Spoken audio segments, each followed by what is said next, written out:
And now, The Bonfire with Big J. Oakerson and Dan Soder.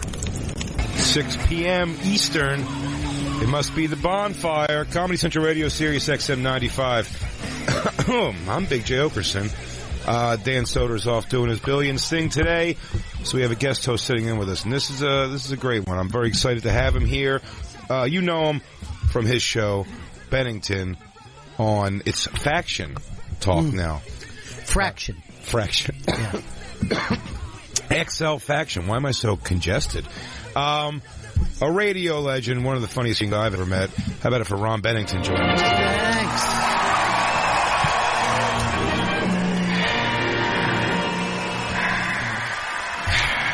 Take your kudos. Take your kudos, Ron. Thanks for hanging out. Thanks for telling me everything that's going on in Billions this week. Yeah. I didn't think they would kill Soder off. I come on every time he's going and go. The plot line today, just getting more and more crazy. I believe Axe Capital has physically raped Soder's character. Wow. Full penetration. They're going for it. Yeah. Showtime, you got to stay ahead of the curve. Everyone's going further now. Did you notice that all network TV or cable network TV at nighttime now letting it fly, fucking everything? Yeah, they are. Although, I will say this, I don't know whether you watch Blacklist, but over the years, they've killed 450,000 people slowly. I mean, that's just straight torture porn. Really? Yeah. Is there that many people? That's the number? They just kill, cutting people up. Violence is okay in America. Sex is getting less and less. I know it's going to be a weird thing for SVU, huh? They really they go for it pretty good. I'm surprised how I've watched that show always, like a elderly woman, sure, for years and years, and I've watched the progression of that show as far as like them pulling the reins off, like just letting them go. Well, pretty graphic sex stuff. But you're supposed to be punished for it at the end of that show, right? Yes. So we're back to almost Pilgrim type of, there's weird sex. Yeah. Again. Like, a lot of people went after Sarah Silverman for saying, yeah, I was okay. He asked me and I said, go ahead, jerk off. I don't care. Yeah. And then a lot of people got really mad about that. That's consenting. That's too... What was the anger that she said it was okay? Or are you arguing that she was like, mine wasn't so bad? Yeah. Hers was, she was like, yeah, I wouldn't mind that. And, people are like, well, what kind of sick person needs to jerk off? And you're just like, what? You know what I mean? Like, I thought we were accepting of everybody's sexual stuff. Until. It's always just until. That's, the whole thing a couple years ago, I said, how quick was that switch from everything was stop slut shaming. Women want to go out and have frivolous sex and do what they want to do. Don't call them whores and sluts about it. Don't shame them for that. Yeah. And then it was like, if you look at me for 5 seconds, you've offended me and violated me. Yeah. And I know those are extremes, but it has flipped like that. Well, we're don't talk to me at all. We're transitioning right now. This is a transition time. We don't know where it's going to end up. It seems like scarier than ever before with that because, again, with the voice everybody has, your average working stiff in the middle of this country has a social media voice and can make like a hum that people, and it stays out there forever. It's different. There's no more word of mouth. Everything's, everyone's opinion is on. If you just have more people on Twitter who come against something, like the world just sort of follows. Well, I had Jesse David Fox on from Vulture today, and we were talking about The Cellar and Gnome and blah, blah, blah. And I'm like, it's not the people who are going to The Cellar that are calling The Cellar and telling them what to do. Right. It's people in Iowa that don't go to The Cellar at all. Yeah. And like, how dare you? I know every time he's gone on stage, it's been met with like a standing ovation almost, hasn't it? Here's the thing about The Cellar. The audience there is always like, I hope I get in. That's their only opinion. Am I on the waiting list? How long am I going to stand here? Oh, tonight he's going to jerk off on stage for us all? Well, they don't know who's going to come in. It's all part of their fun. Yeah. You know what I mean? But I watched him go up twice and popped both times. Yeah. I didn't hear anybody go, no. Did someone say at one point he was making insensitive jokes? Yeah. About sex? Yeah. Not about his situation, though. Right.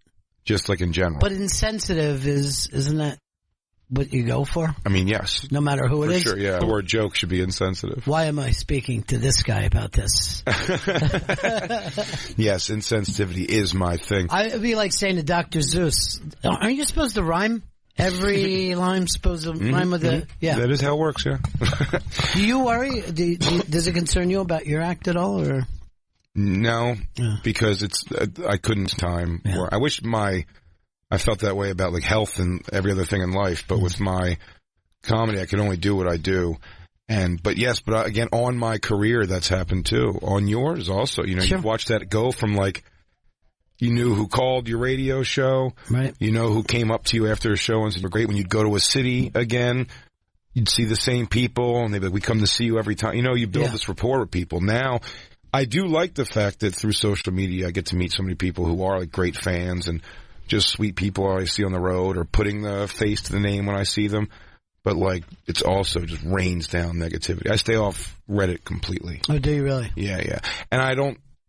I try not to. I have before, and I'm sure I'll be guilty of it again. But I've complained a bit about online shitty stuff.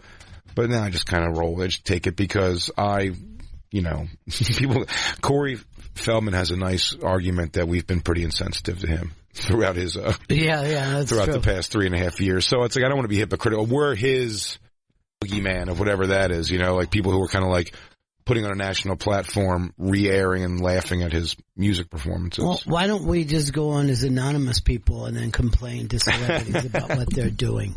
You lose so many things you could never even begin to guess. My daughter just probably looks like in 1984 she would have been like, building a computer or something with the knowledge she has.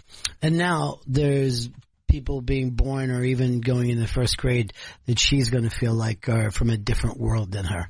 You know what I mean? Yeah. This happens like every couple of years now. It used to happen, once a generation. That was the generation gap. Now it's like the 3-4 year gap between one and the other. And also you hit an age where technology moving forward sort of scares you.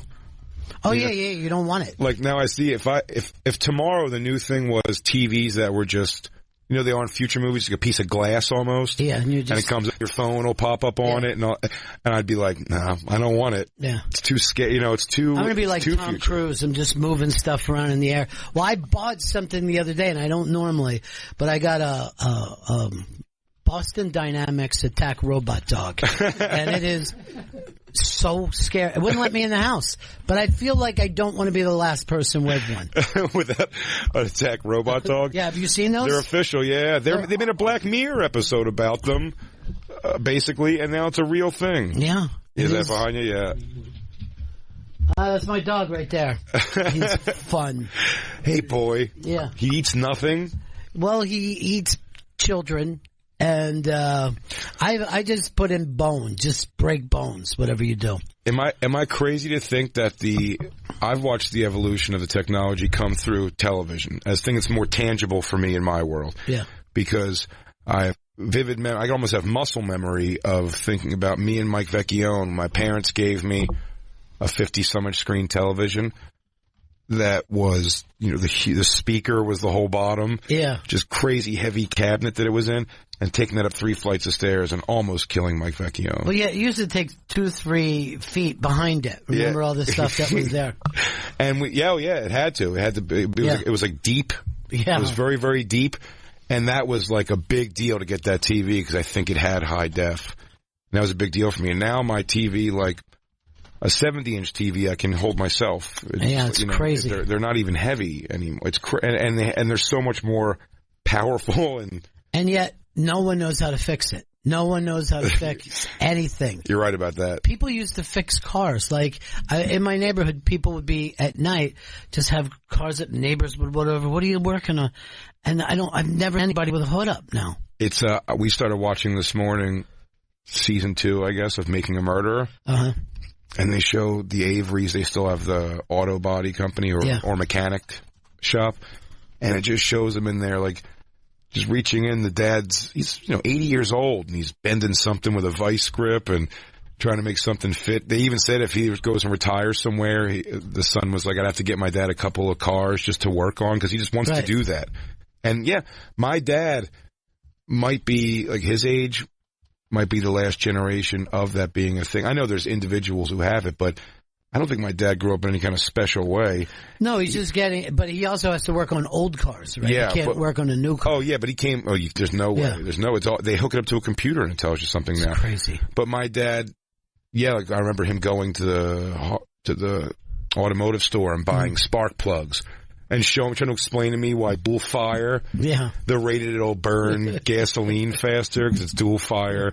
And it was a big deal for him to put that in his car. And I'm like, I don't even know where they go. I couldn't even see. But he may have showed me, I guess, if I showed any interest in it, but I really did. I was living with my mom all the time, so I was more like, what's Boy George doing on MTV? Yeah. And that's genuinely what my your dad is going to Front Street and racing for pink. Hey, when Bo Burnham was in, did you ask him what he said about comedy clubs? He said it after. Oh, he said it after he was with you guys. Mm-hmm. I guess it was after meeting you. Toxic masculinity. They should all be burnt down. I was surprised he said that, actually. Bo is, I go way back with Bo. I met him when he was 16. We did a gig in England together with his father. And when he came in here, he was great. And he really said, he said in here, he goes, I've always, like, stated in interviews that you were, like, very nice to me out of the gates. Like, I'm one of the people he remembers as just being super sweet. So when he came to New York at first, I was like, I'll look after. I didn't have to, though, because, I mean, right then and there, like, the YouTube videos popped for him, and he was... He had his own... He left NYU in, like, months and started just being, like, pretty famous. And he had his audience, for sure. But, I didn't fully hear what he said, but he's saying comedy clubs are just masculine bullshit now. Is that essentially what it is? Toxic masculinity. That term sucks. They should be burnt down, which I agree with. We went to see Florence and the Machine a couple weeks ago. I love Florence. I hate the Machine. Hate them. But they go, she says in the concert, she goes, I don't think there's any toxic masculinity at a Florence and the Machine concert. And I was like, check your screeners, bitch. Fuck you. Suck my dick. Make me a sandwich, you pig. And John Popper may have said the funniest thing of all time when he came in here. I go, it's an unheckleable show, Florence and the Machine. You can't heckle her. Like, she's just like a goddess on stage twirling around. Like, I didn't even buy into it, and I was just like, but there's nothing I could say about it. I want to make fun of it, and I'm like, she's killing it as a front woman. John Popper goes, you can heckle anybody. Watch.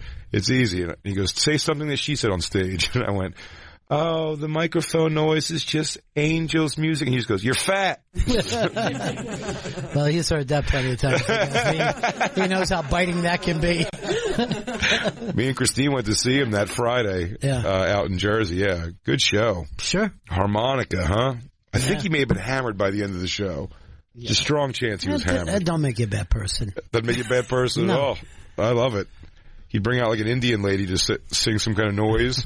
And he would just, like, flirt with her with harmonica music, which is hilarious also. Any job you can be drunk at is a good job, I'd always thought. It's true. That's very, very true. Kurt Metzger said it. I quoted it last night. He said it years ago.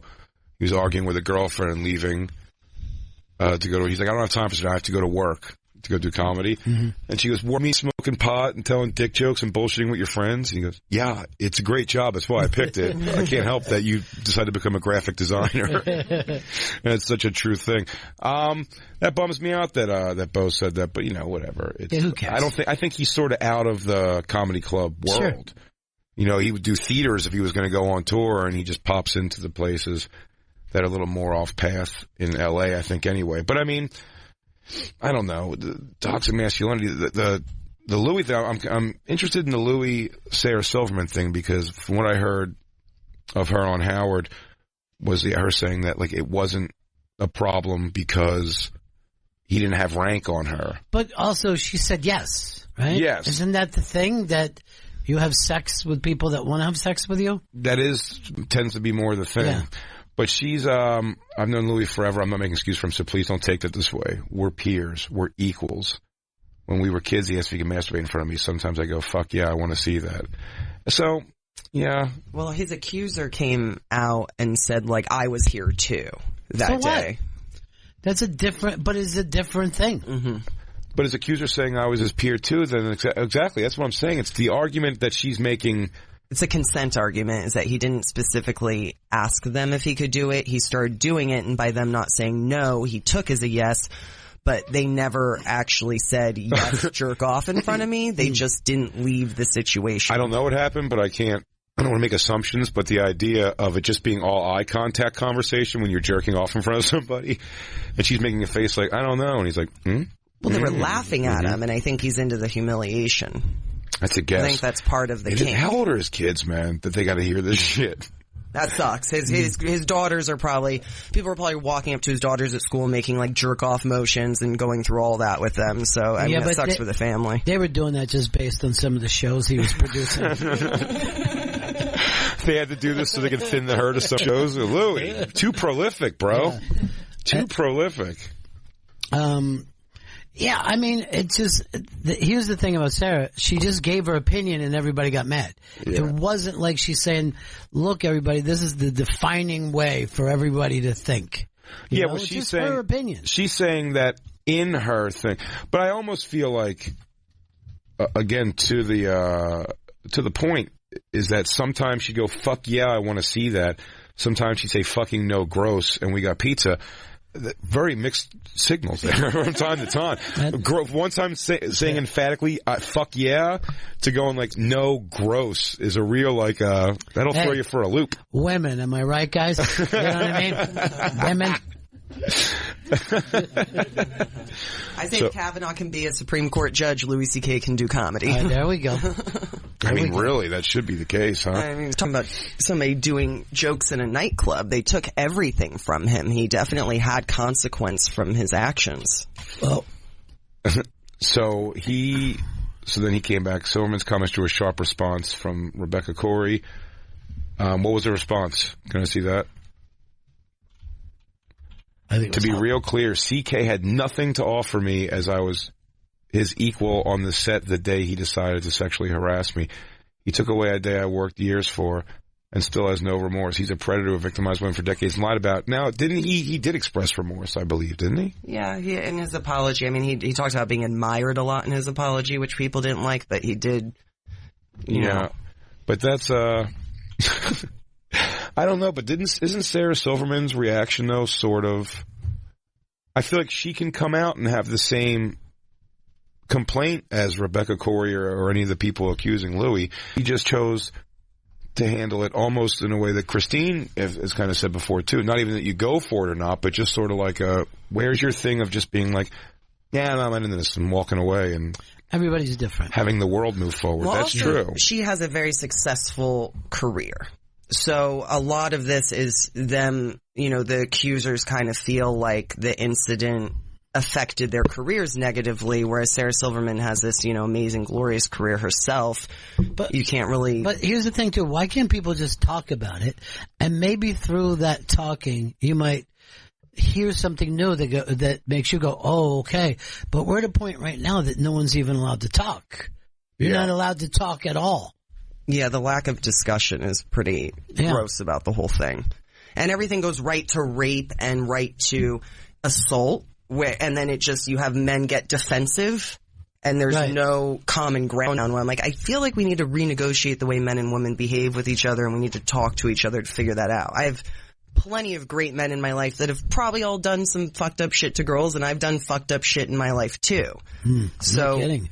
I mean, I hear stuff. Oh, Christina will just start jacking in front of a stranger, no problem. Questions later. Yeah. Well, luckily, this is the room for it. Am I right, fellas? Huh? Hey, everybody cool with this? Yeah. Oh, there's something so gross about it. It reminds me of there's this old webcam girl where she's just ferociously masturbating and slapping herself and yelling. Yeah. And there's something just so disgusting about that as a woman. Oh, yeah, just being an old lady frigging your clit in front of the world. Yeah. That's my screensaver. It should be. It really, if you could find that, please, just for the audio even, is so good. She is, she's excited that her kids have gone, and now she could webcam with her friend Dorothy? Who's with her? I forget the girl's friend. Phyllis, maybe? I don't know. It's something like that. Her friend's is in there just smoking Virginia Slims while she's just slapping her cooch, screaming. Try Googling yeehaw. I think that's what... Just Google yeehaw. That sucks as Sarah got. It does. Everywhere she's going to go, they're going to ask her about it. Yeah, it's constant. And it is, like, and last year her sister also tweeted that he masturbated in front of her approximately 20 times. I think she counted. Yeah. And before he was famous, after that it was Louie CK on cross country trip before he was famous. Yeah, after that he was flying. It wasn't criminal, but compulsive, rude, and gross. I mean, I guess. I don't know. How does it happen 20 times? Admire is the wrong word, but I am envious of some way of his just kind of, is gumption the right word for it? I think it is. To just go for it? I think it's gumption. I mean, it's gumption. I'm going to, while you're going on this, I'm just separating myself from you. I'm already apologizing and taking some time. Does he believe in his head that, like, listen, I'm an insecure person, and I got Louis successful, has money and everything, but this is not a dig on him. He's not a guy that's known for being like the handsome Hollywood heartthrob. And he's confident enough to just whip his fucking ginger ween out and start whacking it in front of people on, like, I think they'll go for this. That's very brazen. I think Christine hit it where it's gumption. It's a humiliation thing. You know, I mean, it's a kink. It's a kink. It is, and I also wonder if because he was with somebody for so long, if that was his way of, like, getting road pussy without cheating. Like, if somehow he justified, like, if I'm just jerking off, I'm not actually cheating. I'm going to distance myself from road pussy. That's something I don't want to be part of. Yeah? A good time, yeah. I'm trying to stay in the middle of every pack right now. When people go to me, like, what do you think of Trump? I'll just go like this. What do you think, dude? What are your thoughts? Yeah. So I could just agree and get the fuck out of here. So I'm going to be right with you on it. A lot of comics I know who are single, really, like, road pussy terrifies them. Soder's never been about it. He's always said he's kind of steered clear. Dude, I was at the stand one night when a girl came up and said, I want to give my number to Dan Soder, and I'm like, well, he'll be back. He just went, and then he took that number and looked at it like she had shat on it. You know what I mean? Like, and I was just fucking falling out. Yeah. Soder's got high standards, and he finds chicks that meet them. Good for him. God bless him. But the idea that she would approach him with her number. Oh. Oh. The confidence? You know, he was literally like so turned off. It's so weird. I don't get it. Jacob's like in awe. Yeah. You'd love that. I've never had that. You've never had that happen before. Ever? You've never had a girl slide a number to you ever? Or a guy. No. Or a guy? I'm sorry, you're right. These are different times. These are, woke times. No. It's time to be woke. Have you been with a prostitute? No, I have not. Okay, I'm going to surprise you with something then. So prostitute's going to give you her number. DJ Lou's our prostitute aficionado now. Oh, good for He's all about it. Yeah. I went to Amsterdam one time. Oh, sweet. He's been chasing the dragon ever since. He's been chasing that dragon ever since that day. He can't wait. It's beautiful. Her name was Alice. You remember her name? Yeah, Alice. You still jack and think about her? Maybe. What did she look like? She looked like a young model. That's vague. A Dutch model. How young? Blonde? No, brunette, dark features. She looked like Doesn't sound Dutch to me. Well, that's what she said, yeah. I don't know why she would be telling the truth. She's a model? No, you just tell. She was pretty fit. Right now, it sounds like Tony Danza. I'm going to be totally honest. I've been drawing everything down, and I came up with Tony Danza. Does she have a tattoo of boxing gloves on one arm and a sailor on? You remember her name is so fun. Was she particularly dirty, or did you feel conveyor belt very like, wrap it up, let's go? There was nothing intimate about it. It was very mechanical. But still great. Yeah, it was fun. I mean, there's a model in the window. You could walk right in and have something happen. I had to do it. I'm not against it. If I went, I would do that. Yeah, but the worst thing is when they say, hurry up. That would be awful. Not helping. That's not helping. That would be awful. The first time I went to Amsterdam, I ran in with one just because the other two, I said I was there with two black comics who were not sharing, and they were a little older than me. They were not sharing the same, like, hey guys, we should all stick together, buddies, travel buddies. Let's not get lost and make sure we all get back together. But I was really saying that for me. Yeah. I was kind of afraid to be there on my own. I was 22 maybe. And we went out there, and those guys ran in right away with like two girls, and it was one of those, like, I got to go in right now or I can't do it also. And I just went in with the first one that had an open door, and it was like... Yeah. It was a black woman, but she looked like Black Lou. She was like, minus most of the beard. Go on. Minus most of the beard. And then I went in, and I ended up not doing anything with her, but she was like, well, you got to pay me for the time. I just couldn't get into it. And she's like, you got to pay me for the time. I go, all right. And then I gave her the money, whatever that, it was not Rand. It wasn't then. I forget what it was called, their money. But like, I gave her whatever. And then all this change fell out of my pocket. Like their change. Yeah. And she goes, can I have that? And I was like, whatever, just leave me alone. Yeah. I just wanted out at that point. I was so nervous. And she took all that change. And then those guys told me that those coins are all like dollars, $5, $2. Like, here's the thing. You paid her not to feel. Yeah. Which is, almost... That almost should be on the SUV. You know what I mean? Like, that doesn't seem fair. It really did. I did pay her not to. For sure, but I'm not against the idea of prostitution even a little bit. I've definitely now I do feel, like I said, when I used to drive escorts and strippers to bachelor parties and stuff, like driving home and hearing their stories was always just like, yeah.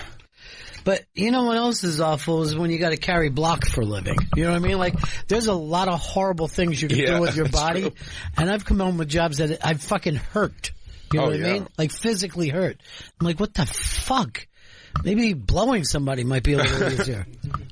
I worked UPS one night. I got black lung, I thought. I was coughing up soot. And I was like, you're not supposed to do that. You're not supposed to have to breathe like that. So I got out of there quick. My Jewish mom. Unloading trucks? Yeah. Which, that day, somewhere out in the world, I owe many apologies because there's a whole... I'm like the last line of defense of making sure the right boxes are going in the truck, my right truck, and get rid of the ones that are wrong.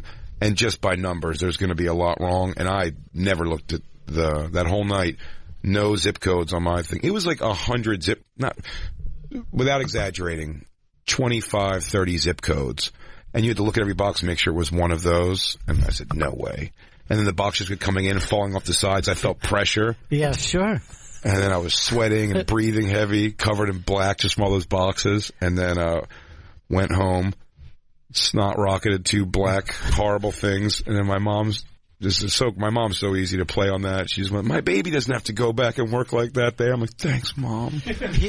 This would always be the thing, like when you would load a truck, there would be this thing of accomplishment, and it would pull out as an empty truck came in. You're just like, fuck. Start all over? Yeah, you're starting all over, and you're walking all the way to the back of it. Like, this fucking sucks. Yeah, pallets and pallet jacks. Oh, yeah. You're going to be that guy. Yeah. That's the 10-year guy. Guy who comes in with just the pallets. Oh, absolutely. That's fantastic. Let's take our first break here.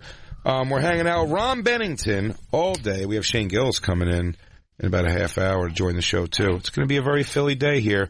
It's the Bonfire. And now, back to the Bonfire with Big J. Oakerson and Dan Soder. The sweet Philly soulful sound. Hall & Oates. It's Bonfire. Comedy Central Radio, Sirius XM 95. Big J. Oakerson, Dan Soder. While not here today, you can catch him in Winnipeg at Rumors. That is November 15th through the 17th. After that, he's going to be at Laugh Boston, November 29th through December 1st. You can get tickets at dansoder.com. Our guest host today, sitting in from the Bennington Show on Faction Talk, 2 to 5 Eastern. 2 to 5 Eastern. Ron Bennington. And now also joining us in the studio, a Philly legend, a legend in his own right. If you saw his girlfriend, you'd be very impressed. I'm impressed just looking at Shane. Yeah, but I mean, his girlfriend's really hot. Someone, it's Shane Gillis, everybody.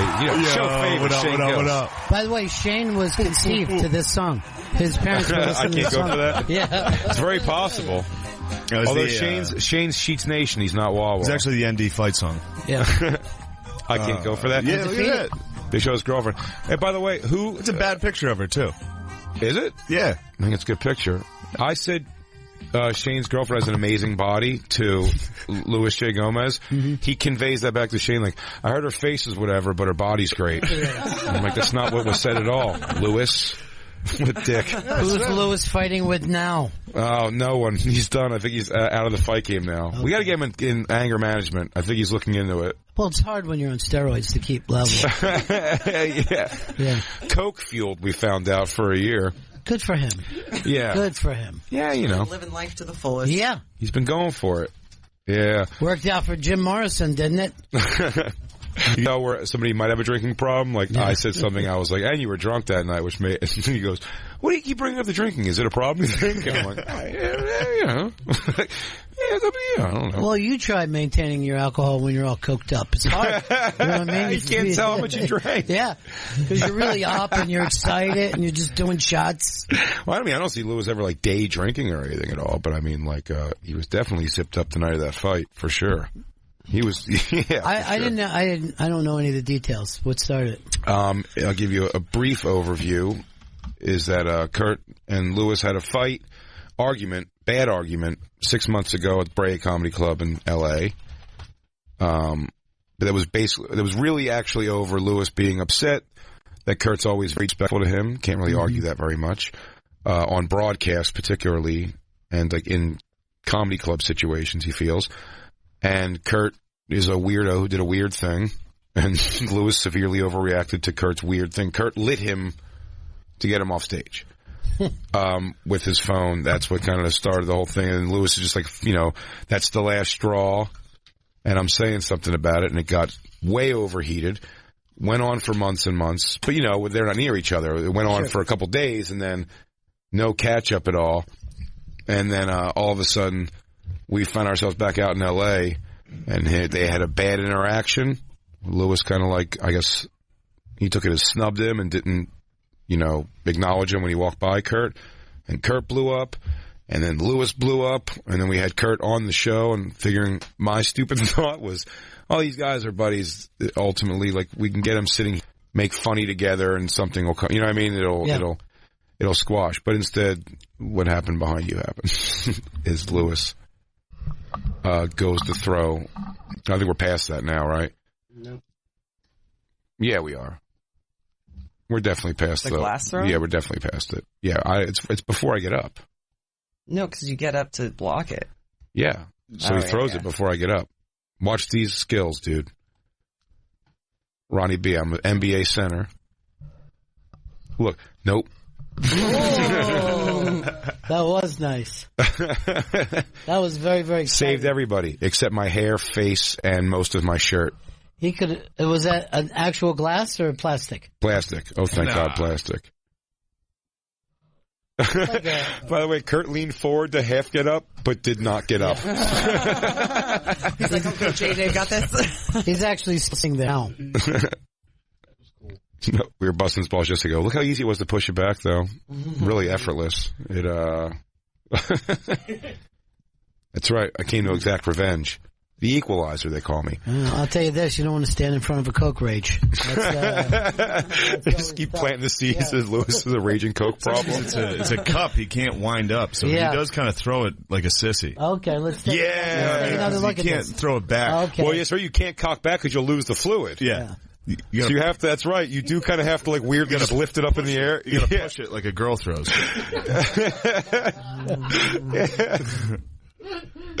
It's funny, you can't wind up or you lose. Then you just throw a plastic cup on the wind up, it all comes out. I'm gonna peg this glass in your face. That's when you gotta use a rock. Do we still have you gotta show these guys the Darren Frost, getting the cup to the stomach, the rocks glass. That's one of our first ever Bonfire clips ever. What a save, though, dude. Thank give you. yourself fucking flashing leather, dude. If that hit glove save, dude. Oh, fucking lightning in that glove. If that hit Kurt, he would have gotten wet. There, wait, go back up. This is great. This is one of the best things ever. So give me some context, Ronnie. Yeah, I'll give you some context. You really can't hear it good, but a guy's heckling him. You gotta back it up more than that. Yeah. Just about there, yeah. A guy's heckling him, and he has like a good just like basic line. Just pause it, Christine.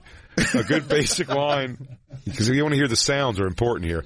A good basic line of like, hey, this isn't a choose your own adventure, bud. It's like a Canadian guy. Yeah. It's not a choose your own adventure, bud, where you could like turn to page 86 and see the part where I fuck your mother, and then you just hear the sound of ice coming out of the glass, because he does cock this one back, and just sends it on a rope into this dude's chubby gut, and then you hear the noise and you hear a voice in the background go, "His mom's dead, bud," and then Darren just takes he just goes, "Ooh, ooh." And you don't want to know what she whispered in my ear.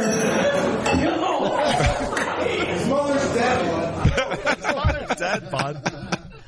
Go back the noise. We've broken this noise down to the word gabol. G-A-B-O-O-L. And you don't want to know what she whispered in my ear.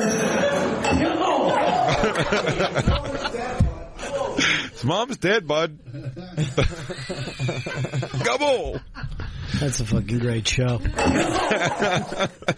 That really... What a throw. Yeah. That thing was on a line, dude. Dude, when comedy just goes haywire. Have you been at a live show where the whole thing went haywire? I fucking started haywire before. But the first time that I got heckled when doing mics down in Florida, I just fucking threw my glass right in the guy's fucking head. Did you really? Yeah. And I came off the stage, and like the pro comics were going like, "Hey man, we have like things, like there's stock lines that you can say to them." I'm like, "What are you talking about?" I had no idea. I don't come to your job, slap the dicks out of your mouth. You're like, I figured, I don't like those. I'm just going to throw a glass in his head. I had never been to a club before, and like when I was little, I remember my dad and my brother said, if anybody starts making fun of you, they're going to hit you sooner or later. You might as well get it over with. So as soon as he said, like, you suck, or this bed sucks, I just chucked the fucking glass at him. And I had to stand there while people were going, look, you didn't know, but there's a lot of things that you can do. Oh, all right. Wasn't there beauty in being raised by lunks to some degree? That's just over. Now you're being raised by woke, curly mustache barista queefs. You know what I mean? There's a simplicity to life. Like, you understand how life works pretty early. My dad gave me very few life lessons at all, but he did give me all. He definitely wanted his son to be like, by the way, you probably saw how not manly I was getting, being raised by women so much. Nervous, yeah. It probably made him very nervous, because he would give me all of those, like, and I applied them as best I could, but all of those, like, don't waste all the time talking. If the guy's talking this shit, he's the one that's afraid the most. Like, hit him first, he'll never see that coming. That was, my dad's rule was literally like, always throw the first punch. Right. And then I was like, so you just went around fucking sucker punching dudes for years. He'd be like, don't even wait for there to be a problem. Like, just throw the first punch. I'm undefeated, Shane. And then his rule 2 was never get in a fight. You definitely can't win. I like that also. So he just was going around sucker punching little guys. And that's street smarts. That is street, like, you don't fight everybody. Yeah. Oh, well, pad the numbers is always a great idea. But I remember, like, I was 17 and I was in Canada when I found out that people don't jump in for their friends when there's a fight. I was working in a carnival, and we would always be fucking around with the local girls because, they could fuck us and then nobody would know and they're dumped down. Right. So, this boyfriend was looking for a friend of mine. I'm like, don't fucking worry. Cause he was worried like a Canadian. Like, don't worry. There's fucking 9 of us. We'll stomp them. And the other guys are going like this. They go, look, it's going to be a fair fight. I go, what? What do you mean? I didn't know. I had never heard the term. Wait a second, what? Fair fight before in my life. I go, I'm fucking constantly second and third into a fight. I'm not going to be first. I don't think I've ever been a part of a jumping before, but I've been a part of a big group going to see a fight, and one of the fighters is in our group. Right. We have had that. And other fights have broken out, but it's never been just like a pile on. I couldn't do that, actually. I just weirdly have too much conscience for that. You'd be surprised how quickly you can get into it. Yeah, it's really when your friends are kicking someone that's on the ground, you jump in. It's actually, it's fun. Really you're the best. Yeah. You joke around a little. It's one of the best things ever happened to you. One time I was in a fight, and me and this fucking guy were rolling around in a fucking parking lot, right? And his friend, not gay, dude. Yeah, it was a little bit. It was a little bit. It was a little bit fucking gay. And there was a guy like that was cheering against me, like fuck him up, you know what I mean? And when I got up off the ground, I smashed his face into a front of a car. I just fucking ran at him, and his face went right into the front of a car. He's like, "What the fuck?" I go, "I thought you were fucking sounding really fucking strong over here a minute ago." Just a fucking pussiest sucker. Just like I threw a fucking block into his head into the front of a car. This is how nuts you were younger. Oh yeah, I did. When I got in my one actual fight in Ohio when I lived with my dad. Yeah, and he was like, "Kick ass! Don't fucking let these kids talk shit about you at school and follow you home." Because I wasn't afraid of them. I just didn't want to get in trouble. Right. And the next day, I just was like, "Oh, the first guy who says because you're fighting Marcus today," and I went and fought Marcus. And that was when that fight was over. I helped him up and like banged his head into a back of a car window, like one of those station wagon. Yeah. Windows, and everyone was even kind of like, even the people watching that were like, ooh, they were like, Jesus Christ. That's a little weird. Like, and my dad was like, you gotta make them know you're crazy so they don't do this again tomorrow. Yeah. We got in a fight. I went to the Catholic high school in my town, and we fought the public school. And, yeah, it was great. But some places play pickup basketball or football. We just got in a fight at a park, at Kosher Park. It's known as the Kosher Park Massacre. Because we outnumbered them a lot. We thought they were going to buy more than they did. Yeah. We ended up just jumping these kids. They showed up. They had like 5 showed up. We had like 20. But I remember we invited our friend Bison. Yo, shout out Bison. What up, bull? He's like 400. Bison's smiling right now. It's just smoking a cigarette. Big kid, and he was out of high school. He was like 24. We were like 16. We invited him. He was all right. Yeah. You know what I love about high school fights? I get bigger. They stay the same size. He was so much bigger that he found. Actually, their starting running back, and he was doing wrestling moves to him.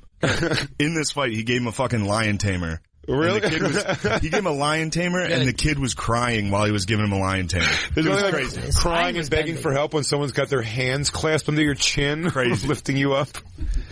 That's really great. A lion tamer. That's it, dude. He broke the walls down. He gave him a real lion. Yeah. Just having a kid cry on the bottom. All right. The kid on the bottom was like, all right, mister. Take it easy, mister. That's so funny because I think you can just get out of that. I think you just roll your head on. When the guy's like 350 pounds. The lion has been tamed. Yeah. But I had a friend that when we were kids, I saw him knock out a man before. Like, there was a kid in my neighborhood, and this is the weirdest thing. I just saw him a few nights ago. He came to a show that I was doing. Really? A bunch of those fucking guys did. And then I ended up just telling crazy old stories to the audience. That's great. Them. But this fucking kid, he hit a guy in the nose, and like instead of his nose bleeding, the nose split open. Oh, shit. Right from here. And on an adult. Fuck. On an adult, Smitty, he did that. Yeah, wow. He fucking hit an adult that way. I would never think to get in. I'd never even gotten into fights with people older than me at any phase. Always like my age generally. And maybe, I guess as I got older, it may have been older people. I wouldn't have looked at it that way, like, 23, 25 or something. But I never went backwards. I was never like 15 and beat up like an 11-year-old. I punched a kid once. When you were when I was drunk at a high school basketball game. Okay.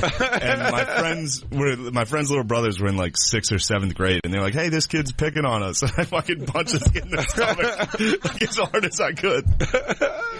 And people were like, "Jesus, mister."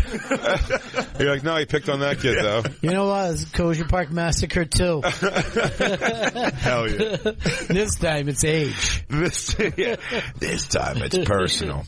Do you have you're looking at these Boston Dynamic dogs. Do you have the one with them going across top of the buildings and stuff? So there's videos of them doing all kinds of stuff. It should say parkour. Parkour, yeah. These fucking dogs are going to be the things that kill us. This one's not a dog. This is like a man. Yeah. Look at this come thing. on. That's fucking real, Jay. Cyberdyne is real. Fuck that. Why are we making Terminators? Because we got to kill Muslims. What do you think? We're going to do it? Nah, we got to send these guys over. They'll fuck them up. So if we had to reprogram, it really is going to go that way. They're going to reprogram our army, hack into the army, and make them turn on us in the middle of the night. Jeez. That's terrifying.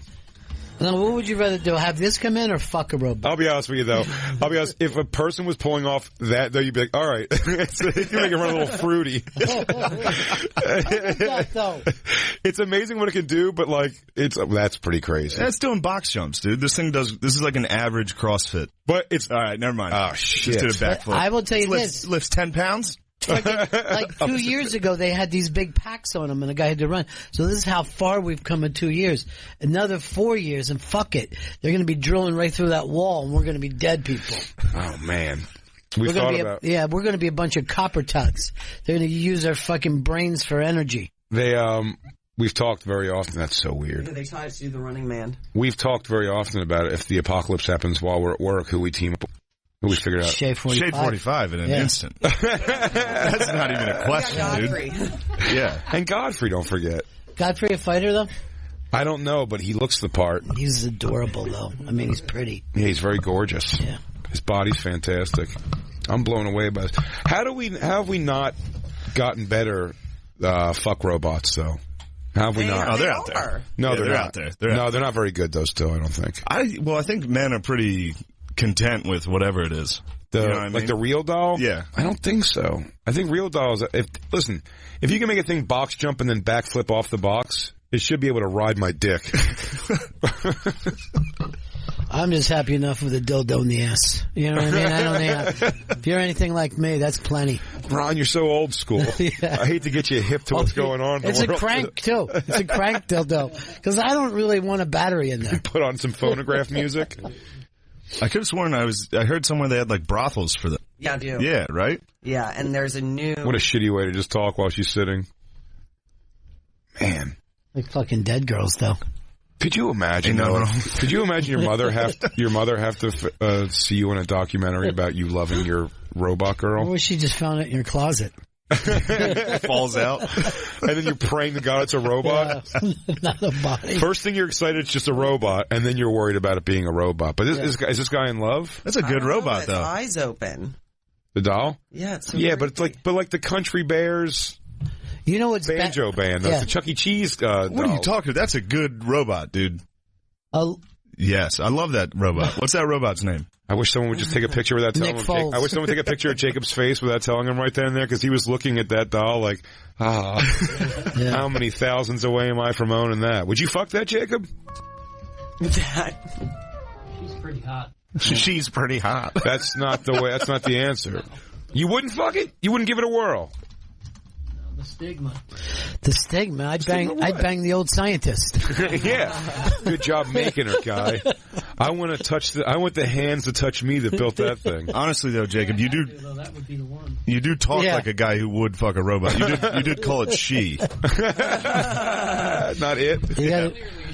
And you don't hurt her feelings. You go, she seems like a lovely girl, but I don't know. You got to be pronoun specific, because Alec Baldwin and Kim Kardashian, did you see the shit that they took? Because they were talking about her stepmom, I guess. And they all but said it. Her Olympic champion relative? Yes.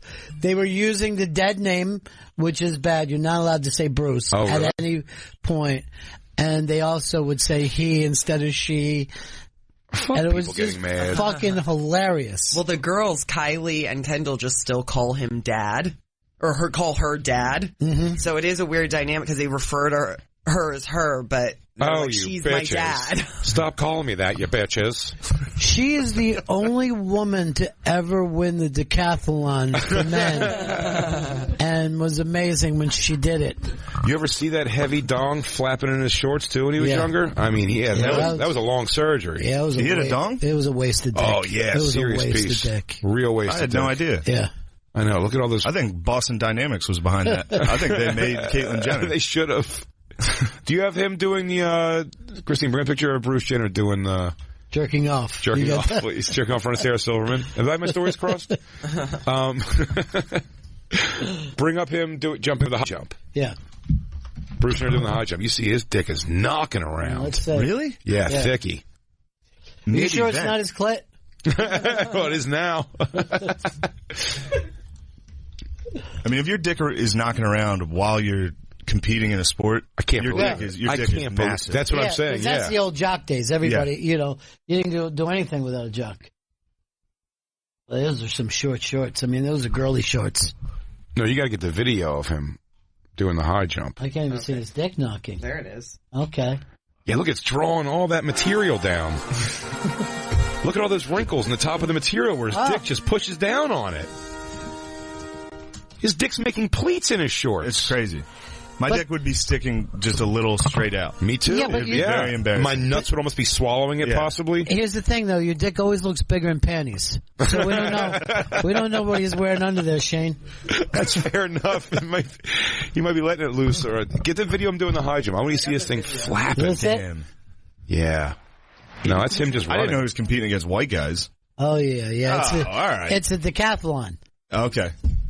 Is this before Africa was allowed to jump in? No, but there's long distance events and short swimming. I think jumps into it.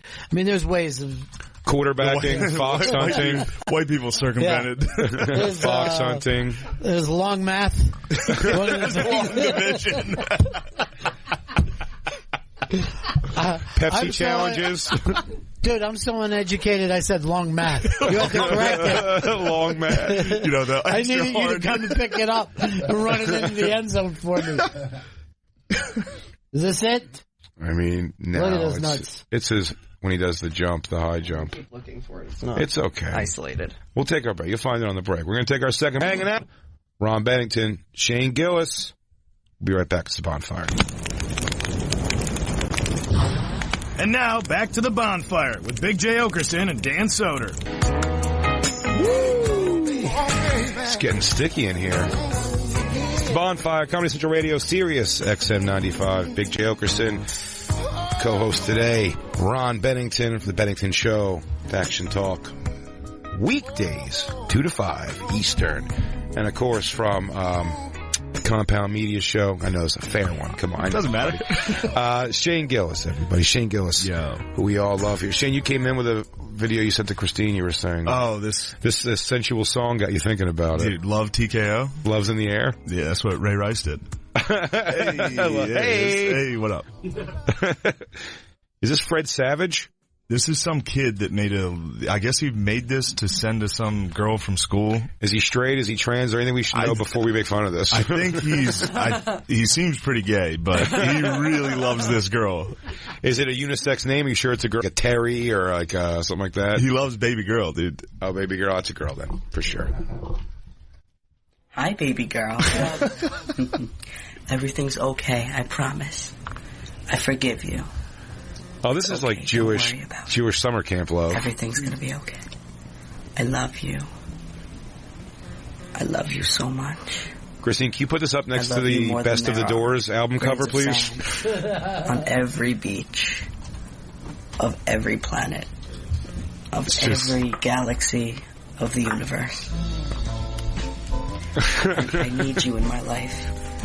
I need you more than humans need water and food to survive. There he is. You mean more to me than pussy. You mean more to me than all other girls and their gross boobs and their butts. You mean more to me than just vaginas. anything. You mean more to me than golden diamonds. Well, he is Jewish. Oh, yeah, that's the only thing that would make a difference. He goes, you mean more to me than gold bars and diamonds. You mean more to me than property ownership. And I love you so much. You mean more to me than electricity on a Friday. Damn, he's licking his lips. What a mortifying thing to put out into the world. I know. That's the world, though, man. It just gets hung out there by this chick. Imagine being a little kid.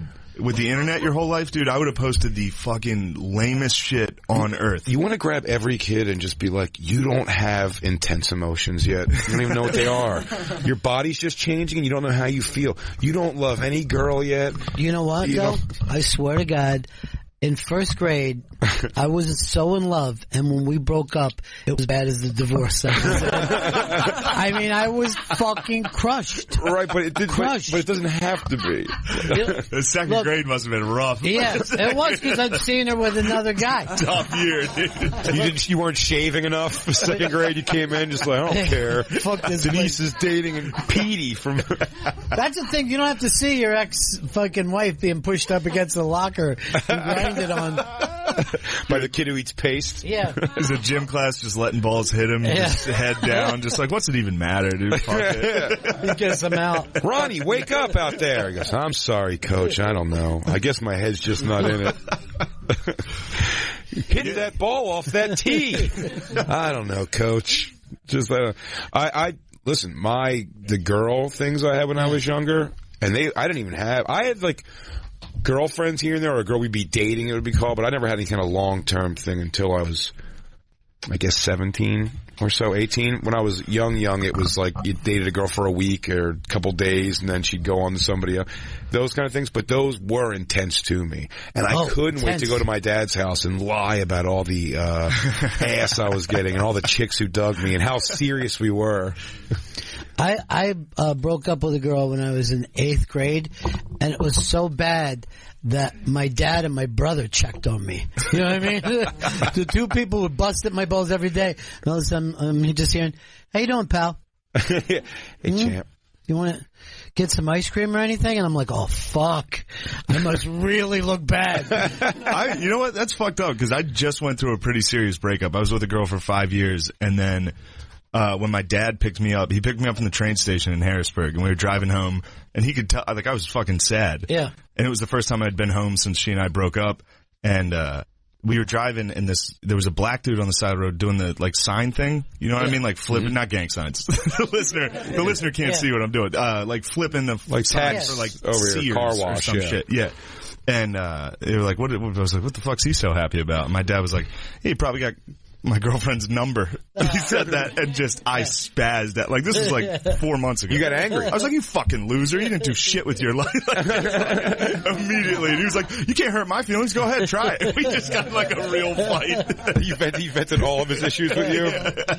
You haven't done nothing with your life. Right away when I went did through. Shit. Yeah. You're mixed up to beat my life. It was a great joke. This dude was sitting there, and I was looking at the guy who was spinning it, and he was like, he probably just got Caitlyn's number. And I was just like, you fucking piece of shit. But I'll tell you, those things, when I went through, I dated a girl for like 6 years on and off, from like 17 to 23. And when we broke up, that's when I was going back with Kevin Hart and Keith Robinson to Philly all the time. And they were relentless on the ride. But it's something about it made it better. Yeah. It really did. Just made me kind of laugh at it. Because there is at the end of those things like, it's going to be fine. Dude gives a shit. What are you going to do? You know what I mean? Like, yeah, I wish I handled it that way. Well, no, it was like, would have been easier if it was your friend. No, Touré, another comic at one point. Touré? Yeah, Touré, actually was in the backseat of the car one of those rides where they were busting my balls, and he went, damn, man. I remember he goes, you guys are going pretty hard, and then they immediately went like, Touré, fuck you, what you think? And they started going at him, and he goes, never mind, all right. Shit to him. Like, don't have to redirect it to me. Like, everyone's getting it. The worst one they said was that right now he's fucking her. She's bent over a couch, and he's fucking her with your headshot taped to her back so he can come on her back and your face at the same time. Dude. It made me laugh even in the moment. But like, seriously, that's good visual. That's like a cuck thing. That's literally a cuck thing. Right now, that's what he's doing. I don't know. What are you going to do? It sucks. And then look, I'd get those laughs, it'd be better, and then I'd go home and like look at a picture of her and sit on a couch for an hour. Yeah. I don't know. It's weird to get that emotional. Yeah. Did you get sad? You like cry sad when you broke up? 5 years. 5 years is a long run. 5 years is a long one, but it was a long time coming. Like, it was long distance for a lot of the relationship, and it had run its course, but it still sucked. Yeah. Sure. Yeah, for sure. But then I met fucking baby girl. Baby girl came into my life. Right, and I got a fine ass fucking. Great. Yeah, what up, baby girl? Shout out. Shout out, baby girl. I love you more than anything, baby girl. He goes, hey, babe, listen to Bonfire Day. I'll shout you out. I did. I was like, yo, you want 100 Instagram followers? I can get you that today. But I don't know if I want these animals following her. You don't. Of course you do. Of course you do. They're going to find her anyway. The Bonfire fans are all right. They're not going to harass her too much. They are good. They're not going to harass her. Slide into her DMs. Dude, the guy calling in, I know who it is. He's a guy, it's a pretty funny story about sliding into DMs. What do you think his name is? Fuck, I forget his name, but I know he's calling in. He fucking DM'd me and said he was going to call in. His girlfriend DM'd me, and it was when I was with Soder, and she was talking about me and Dan, and I didn't know they were together. Like, I was like, oh, like just talking, nothing serious. Sure. And then he was like, she sent a picture of herself, not naked or anything, just like a picture of her face in this room, and I was like, the fuck, this is getting aggressive. She was like, when are you going to be back in Philly again? I was like, all right. And then he DM'd me. It was like, I took that picture, you piece of shit. Stop talking to my girlfriend. I was like, what the fuck? Why'd you catfish me? Catfish me hard. I don't think it's him. All right. Is it Logan? Is his name be Logan? I think. That's Wolverine.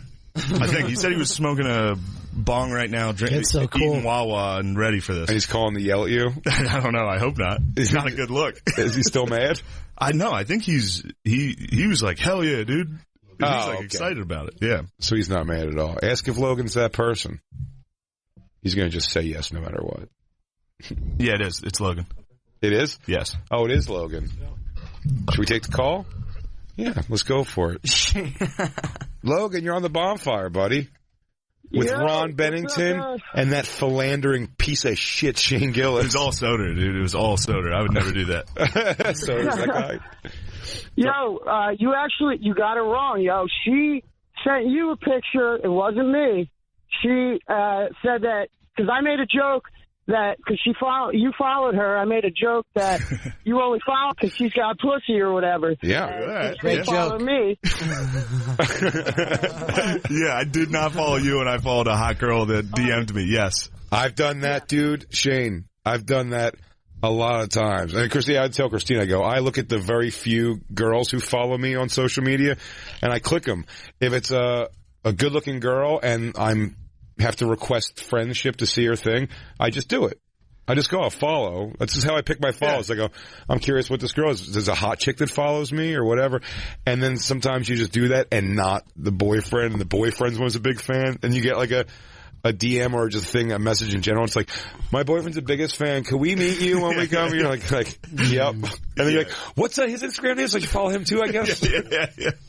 He's got to wait downstairs for a little while, though. That's the old radio fucking thing. Till this only blue chew can... You used to give out fucking tickets. Only one of you can come up. It's fucking horrible.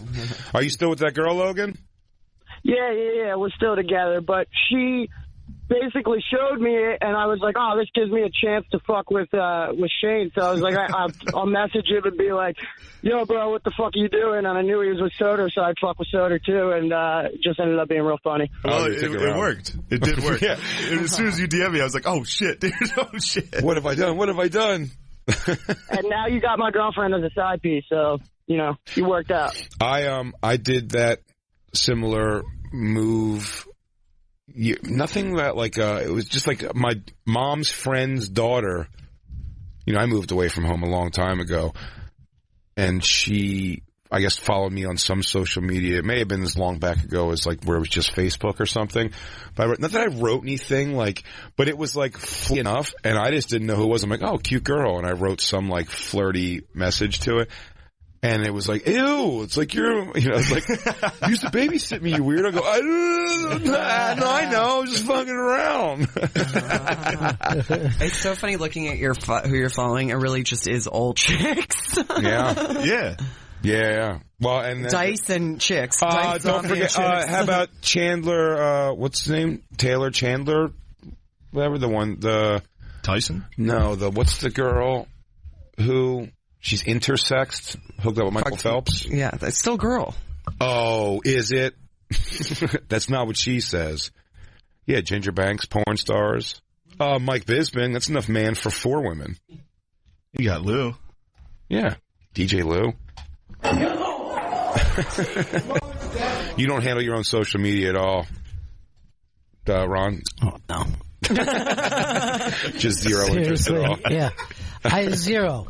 If someone said something was a tweet, I go, I don't even, You know, I wouldn't even turn my head to look at it. Yeah, I know. I'm never worried I'm going to get caught up in tweet. I've had the most basic level of people getting angry at the few times I've been like, oh, here's something funny. And then very quickly, I did the two homeless guys sleeping together on the street, just passed out like in an embrace. And I wrote, I tagged it.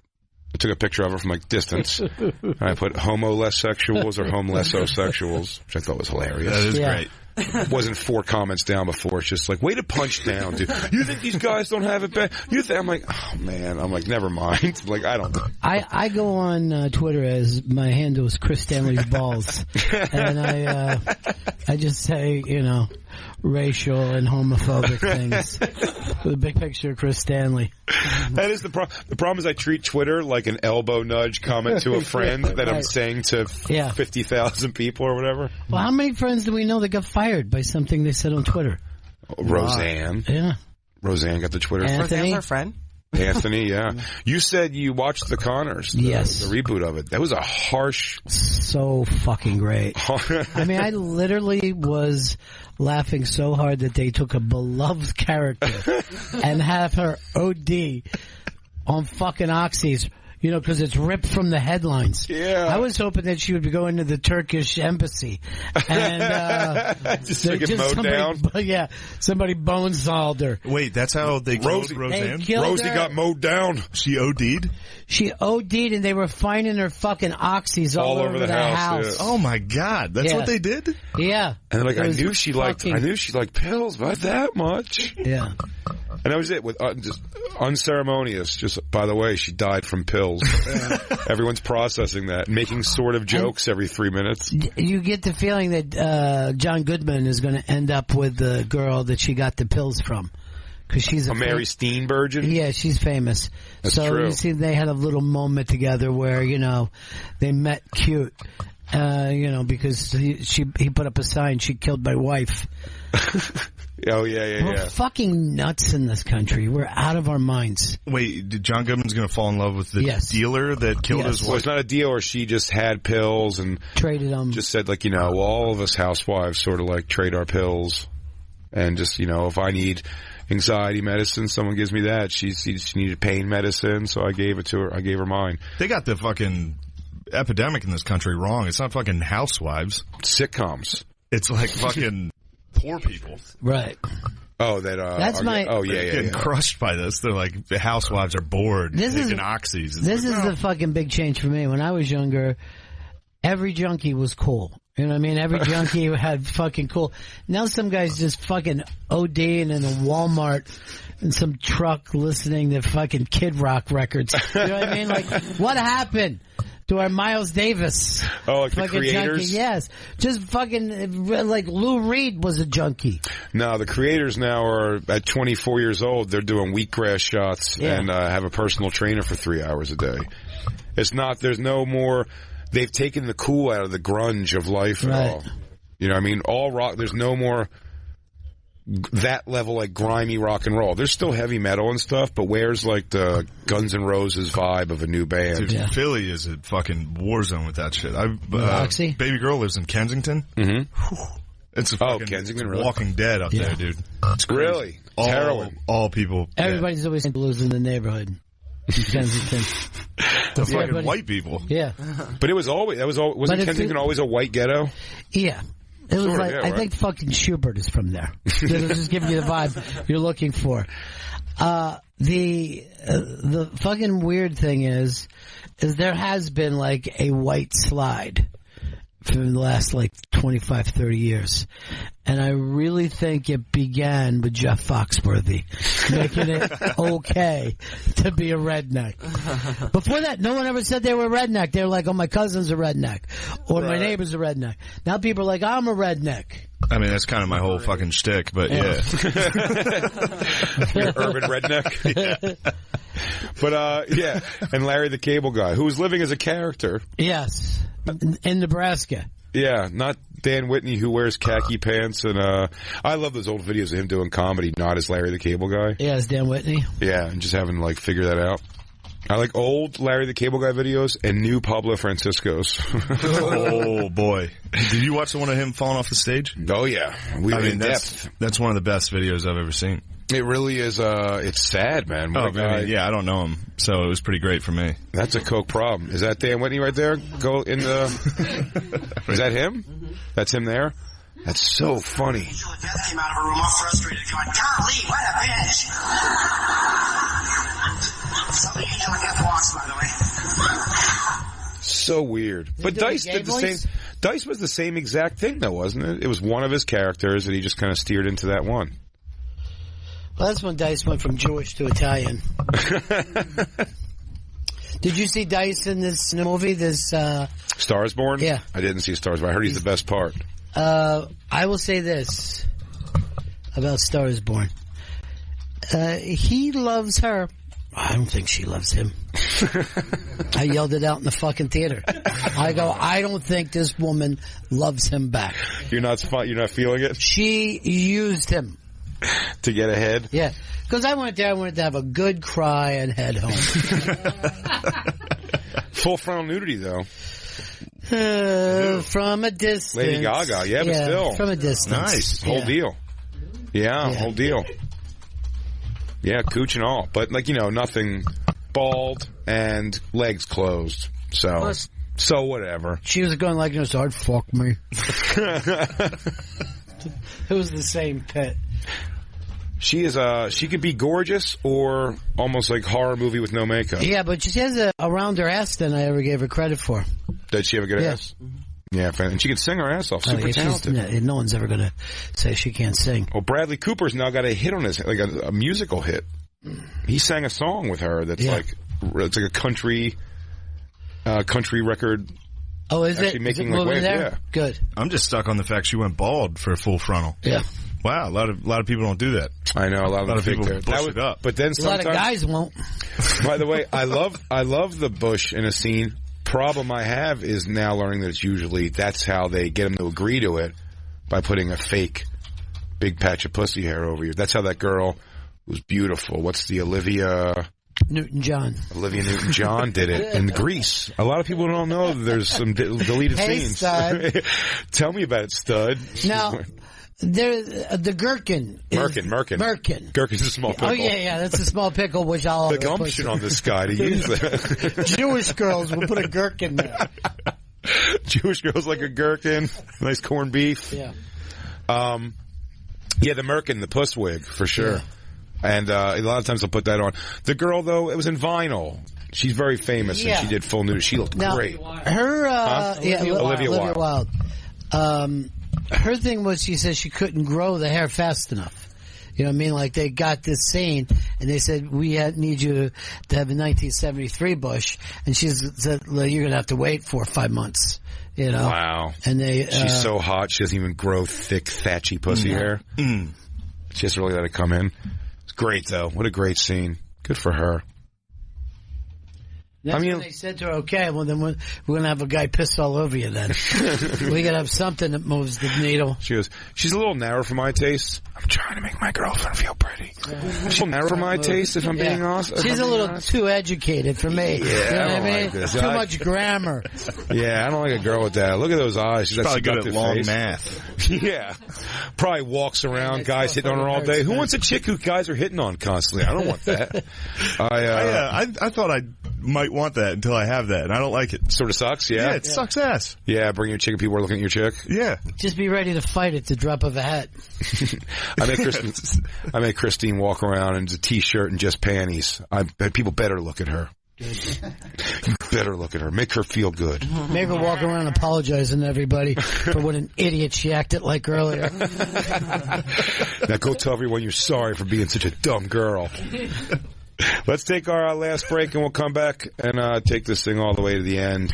We're hanging out with Ron Bennington, Shane Gillis. It's the Bonfire. And now, back to the Bonfire with Big J. Oakerson and Dan Soder. They say all the good music comes from there. Rough Riders, no exception. Even the Rough Riders. It's Bonfire, Comedy Central Radio, Sirius XM 95. Big J. Oakerson hanging out all show today with Ron Bennington. Shane Gillis also joining us. Good call, Shane, on this song. Eve, repping Philly hard. Do you care about that? It's like Meek Mill. I couldn't have given a shit. No, I don't know why I couldn't have cared less. It was such a. They tried to get you so involved in that, and that was at the time of all the playoffs and stuff. And I was going to playoff games and watching, and it was inundated with that Meek Mill shit. And I don't even think the story doesn't even like take. I can get wrapped into the making a murderer thing being such like a big deal of this thing. I got possibly getting afraid. Meek Mill is just like Meek Mill like violated. Wasn't he a shithead? Yeah, like dumb shit. I think he filmed himself driving dirt bikes through New York, and they were like, "Oh yeah, you can't leave the state. What are you doing?" They arrested him, and he was like, "This is bullshit." Yeah, and he would like not give his like touring schedule, and he would just go on tour and like. But when the Eagles ran out to the fucking, that was unbelievable. To his song? Yeah, there was a song or dropping F-bombs at the fucking Super Bowl. I'm like, we're going to fucking win this. That's how I feel when I go into any convenience store where they're playing their own music and they're just cranking. The 7-Eleven across the street from the Village Underground literally cranks up just aggressive, curse-filled rap music. Yeah, they don't give a shit. I went to a Mexican restaurant in Queens this weekend, and they were just blasting rap at like lunch. But like with great. all the lyrics there, like, fucking show me your pussy, you bitch. Yeah. There eating a fucking spread empanada. up in your asshole. The 7-Eleven, though, for some reason also has taken classical music on the outside speakers now. Yeah. So it just blasts classical music, and then you walk in. That's to get away the homeless. They got a big deal. The homeless opening the door for you. I mean, all day long. Yeah. They just take shifts. Another guy goes, "Thank you," and you're like, "This doesn't make me give you money, weirdo." Have you seen the guy who rides around in the truck blasting Pink Houses by John Mellencamp? No, but I want to. It's fucking scary as shit. Like the first night, I'm like, "Oh, this is bizarre," and then the next always night, Pink Houses, always Pink Houses, and I don't know whether it's this ain't this America, but I'm just fucking watching. I'm like, he's gonna fucking light this whole corner up one night at some point. What's in the back of that truck? Just hails like bales of hay and stuff. I just try to give him a thumbs up. Like maybe he'll be one of those guys that sees me and was like, "Oh, he was always nice." Yeah. Start shooting other people. You go, "Hey, Cougar, the Coug, John Cougar." I can't say he didn't warn everyone though. Like literally every day. Yeah. Ain't that I haven't found like 3rd Street there? Yeah. By the VU. Blasting it. Like you could hear it for fucking blocks. And then he's just got these fucking dark windows right up to where his eyeball is. You just see his eyeball looking. He keeps the window the same way. It's the same fucking song. Staring at the gigantic black staff of the VU. Yeah. All their door guys are no shit, man. They're great. All great dudes too, but man, they have a good fleet there of taking care. A fleet of what? Like door actual guys. Security. Yeah. Like security that can fuck people up if you need them to. It's awesome. I've worked in many a club without it. They're the most gentle, great dudes, and every one of them I would not want to have a problem with. Big guys. And every room runs like that. Every room runs like you're at fucking Disney. You know what I mean? You're just like, people are moving in and out. Yeah. Everybody's like, "Can I get your water run?" I'm like, "Oh, robots." Everyone's going around. But that's when people are like, "Hey, if Louis, the people are going to be safe?" Yeah. It's the fucking safest place in New York right now. Yeah. Yeah, no shit. Fucking, oh yeah, I didn't want to talk some birds with you guys. Let's do it. Before we, we're just regular people again. I know. Such a bummer. This week was a bummer. Look.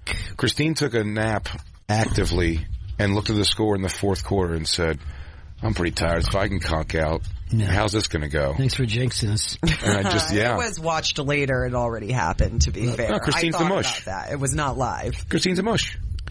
I'll just remind everybody of the theme to the Poseidon Adventure. And that is, we don't have tomorrow, but we had yesterday. And that's plenty for us. Hey, that's going to have to be, it seems like. I don't think this year is a year, huh? Look, I mean, they could have a massive turnaround, but what's it going to be? The fucking truth was, this makes the last year even more magical. Because they weren't fucking good. It was a nice, lucky run that they got on.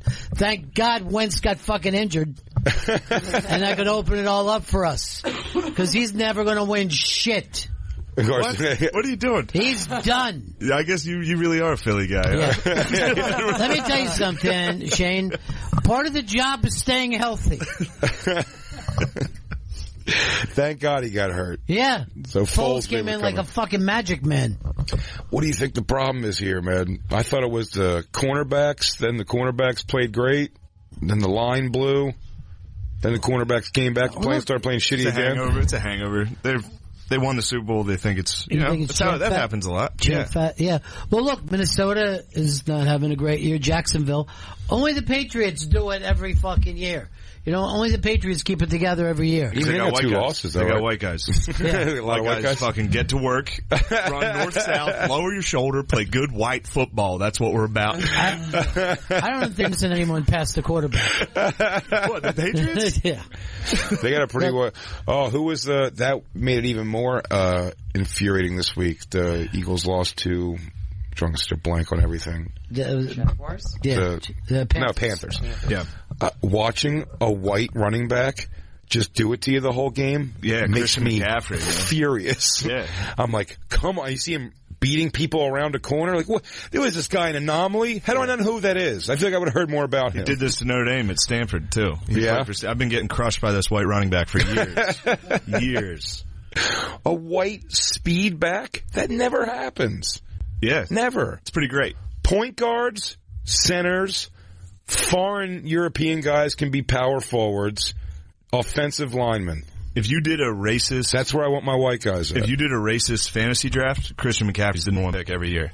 Really? If you did a whites-only fantasy football Is this happening somewhere? Me and my dad do it at the Elks in Mechanicsburg every year. Whites-only fantasy league. Christian McCaffrey's right off the board right away. By the way, I get the humor of that. When me and Soder play NBA together, because he doesn't like playing the actual game, we do the street games, and we can only pick crusty old white players.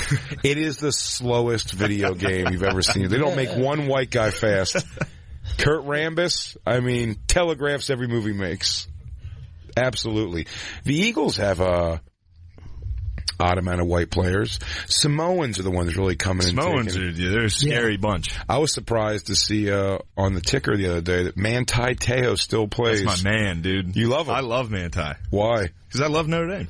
Oh, I thought you were saying because... And he also got catfished. That's fucking sick. I got catfished by that last caller. When his non-existent girlfriend died, it broke my heart. He tried to get emotional. Look, fuck you guys. This is such a... Yeah, never mind. You love Notre Dame. I've defended Manti Te'o too much. On that thing? Yeah, well, I'm a psycho for college football, and especially Notre Dame, obviously, and I followed them, through high school, the recruits and shit. Manti Te'o is fucking dumb. This is like watching Making a Murder. Watching fucking Stephen Avery or fucking Brandon Dassey. It's like, he doesn't know. I don't know, He doesn't know. That documentary... Christine, I just sent you a Twitter thing that's pretty fantastic. It could be called I Don't Know. Oh, yeah. No, this is great. Wait, what is this? This is a runaway fucking escalator. Oh, it's going too fast? Yeah. Look at some people jumping off of it so they don't get buried in the bottom. That is terrifying. By the way, that almost happens every time I go to Kips Bay Movie Theater.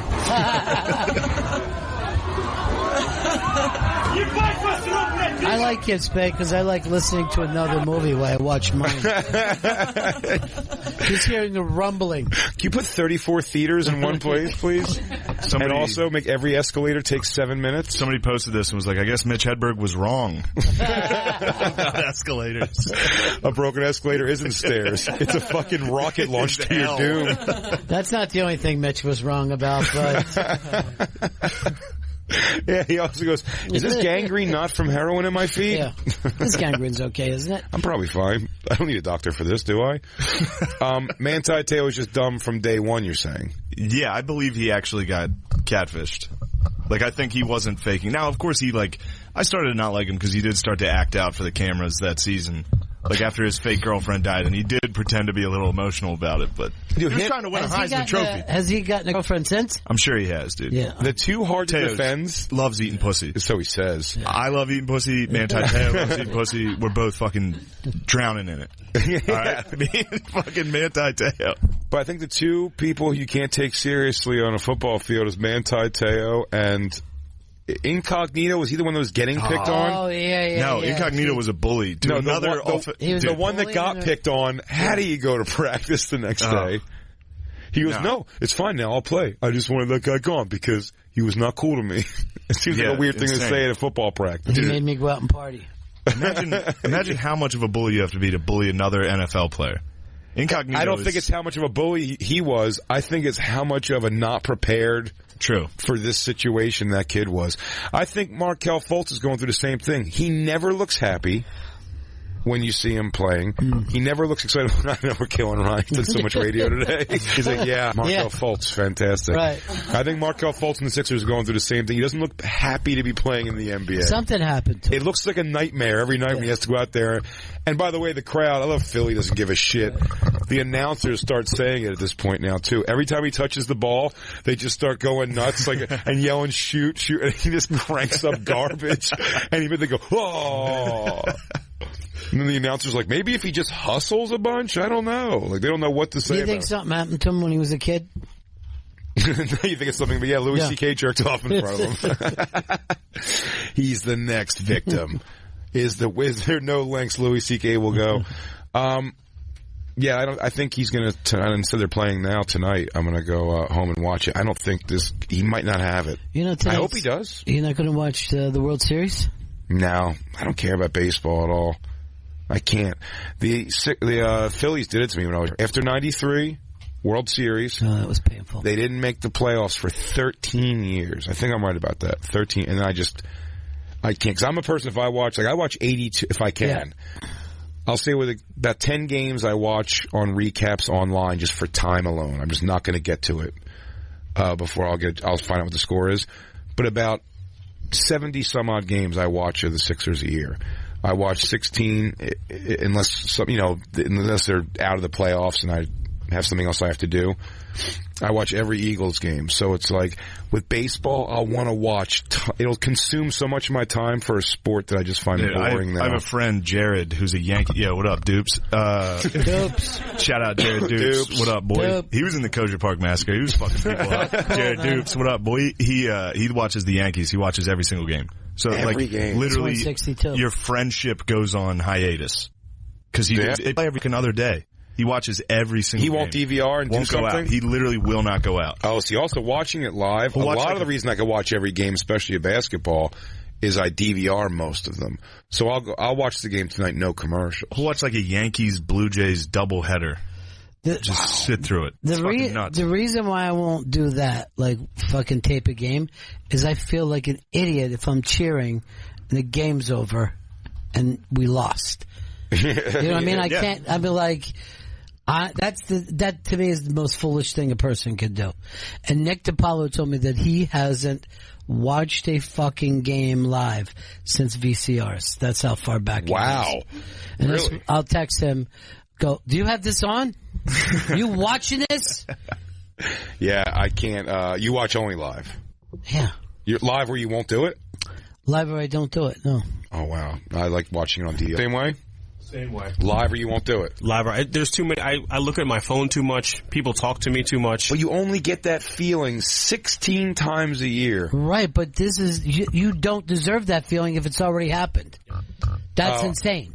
To be like, holy shit, we're doing this, we're doing it. You're like, there is something to 5 hours later going like, all right, Wentz, this is that last shot to get that shot. And you're like, you could absolutely, that's another thing that happens too with remotes. Sometimes if you like on fast forward? If you, not stuck on fast forward, but I double click and it jumps like 15 minutes ahead and then just see like, it was like a 2-point game with 3 minutes left, and then you just see the Sixers like bummed on the bench. Like, no. Yeah, I did that last year. Notre Dame played Stanford, and it was tied in the fourth quarter. And then literally in a 4-minute stretch, Stanford scored 3 touchdowns. Like scored, pick 6, fumbled the kickoff, scored, and I like fast forwarded. I was like, this is going pretty well. Let's skip this commercial. Notre Dame's down 20. Dude, you this movie, Rudy. So fucking. What is it? Well, all I'm just going to tell you, think of like a really little kid, okay? Yeah. And he goes to Notre Dame. That's all I'm going to tell you. But he gets in the last game and gets a sack. What? So fucking good. By the way, still, I like though with Rudy, at least still far more true to the actual story than Invincible. Vince Papale. When they show the Vince Papale play right after the movie, and you're like, That's not exactly what they just showed in this movie. And Vince probably never made it even to a playoff game. They cut him as soon as the Eagles got decent. Really? Yeah. As soon as they The got man good. was like, get out. How many And he seasons? left Just how many out. seasons? Like 3 seasons, and he left ugly. He's like, fuck you. I hate this. You know, you're a piece That's of fucking awesome. garbage. He got he went out shitty. That's fucking great. Yeah, like everybody does. His daughter is the floor show manager, right? For the Sixers. Really? And he and the one game I went to last year, I thought they were going to let me ring the bell, start the game. They go, no, I'm sorry. Vince Papali's doing it. That would be good. Papali. He must have been fucking happy. What a personal for my. Now, is it the real Vince Papali or is it Marky Mark? It was the real Vince Papali. I don't know. I have high hopes for the Sixers. I think the Eagles are just, I don't know. They're playing in London this week. Yeah, but here's the thing for the Sixers. There's too many great, unbelievable basketball teams. They don't stand a fucking chance.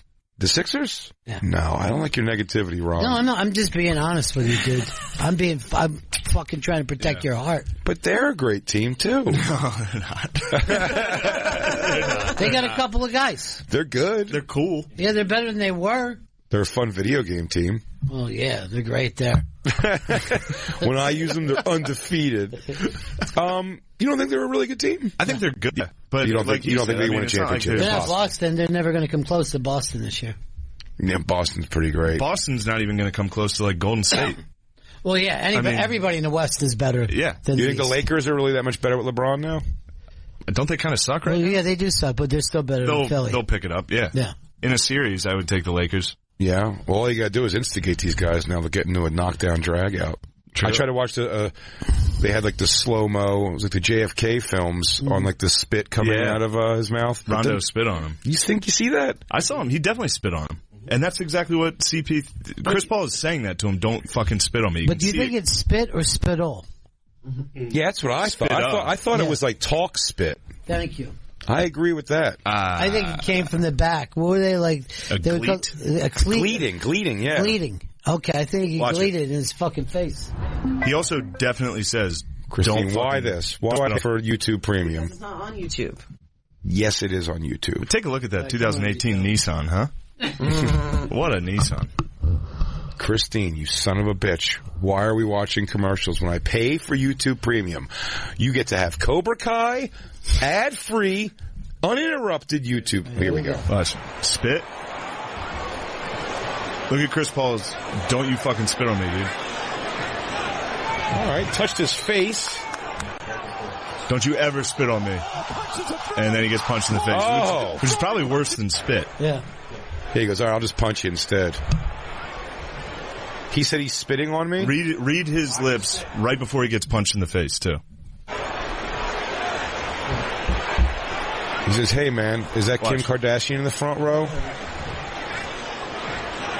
Right here. Watch his... Now Paul punches a throw. Paul and Rondo. I guess What did he think was coming after he put his finger in the guy's eye? I guess you know what I mean? That means it's on, right? I guess the real question is, what does Jack Nicholson and Diane Cannon think of all this? Is Diane Cannon the right name? Yes, Diane Cannon doesn't know who she is anymore. Is that the lady with the long blonde hair? Yeah, though, she's right? at the long blonde hair, and she's literally yelling out, "Where's Cary Grant?" Is she 'Cause really was lost? married? Yeah, she was married to him back in the 70s. Really? Yeah, when he was old and she was very young. She lost it, huh? Yeah, she's just like, "Where's Cary Grant?" She's yelling during the fucking game, "Where's Cary Grant?" And then she was just chanting "North by Northwest." And everybody's just like, let her, you know, because Hollywood is like a tight community that way. And it's just like, leave her alone? Yeah, let her go. Did she end up looking bad? No, she looks fantastic. She always looked good, right, Diane Cannon? Yeah, she's Good looking lady. wonderful, yeah. Hung in there. Jack Nicholson goes to all these games. Jack Nicholson must say wildly racist things about those games when he gets back in his car. Yeah, 'cause he's from Jersey originally, you know. Yeah, there she is. Yeah, she was always so hot. And now just a batshit lunatic, huh? Yeah, she is. 81st birthday? Wait, that's her at 81? At 81, yeah. You do it. I'd do it. Oh, my God. I would. No. Jacob, would you? Robot doll or her? No. No. Now you're giving me a choice? Robot doll or her. Well, Or it's you not can a get three-way. or you can put peanut butter on your dick and let a mechanical Boston Dynamics dog lick it off. I'm going robot doll. Okay. Robot doll over Diane Cannon. The Over ultimate a real diss. person? Dude, that's a straight diss. Did you see her? She looks great. She looks great. It's not an easy choice. Jacob, you just told the world that you want to fuck a robot doll. I was kidding when I said it before. You're gross. Ronnie B., I can't thank you enough for joining me today. Thank you so much for coming. I know you have a long day of working, man. Thanks for staying with me. This was a pleasure being here with you two guys. Such a blast. Philly's best. Listen to Bennington weekdays, 2 to 5 p.m. Eastern on Faction Talk 103. Make sure you listen to Shane's podcast, Fair One, Compound Media. Fucking hilarious. It's you and Tommy Pope, right? Yeah. And the Red Hot Chili Peppers frontman loses his mind to the brawl. He said Anthony Kiedis lost his mind somehow. Good for him. Dan Soder, go to dansoder.com or dansoder.com for all of his tour dates. He's got Winnipeg coming up. Rumors in Winnipeg, November 15th through the 17th. Laugh Boston, November 29th through December 1st. I'm going to be in Minneapolis coming up soon. I'm doing All Things Comedy Festival this weekend in Phoenix. Big theater shows with Ari Shaffir, Brendan Shaw, Brian Callen.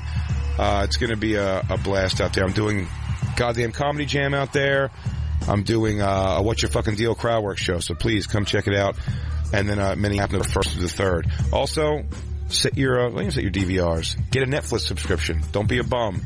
And next Tuesday, October 30th, The Degenerates comes out. So I've already seen it. You're fucking fantastic. You saw the whole thing, right? Yeah, I saw it. It's unbelievable. Oh, Congratulations. You, thank you so much. I'm excited for it. Yeah. And so make sure you check that out. And tomorrow, we have some more fun guest hosts tomorrow. I think tomorrow we have Fenoy coming in, Derek Gaines.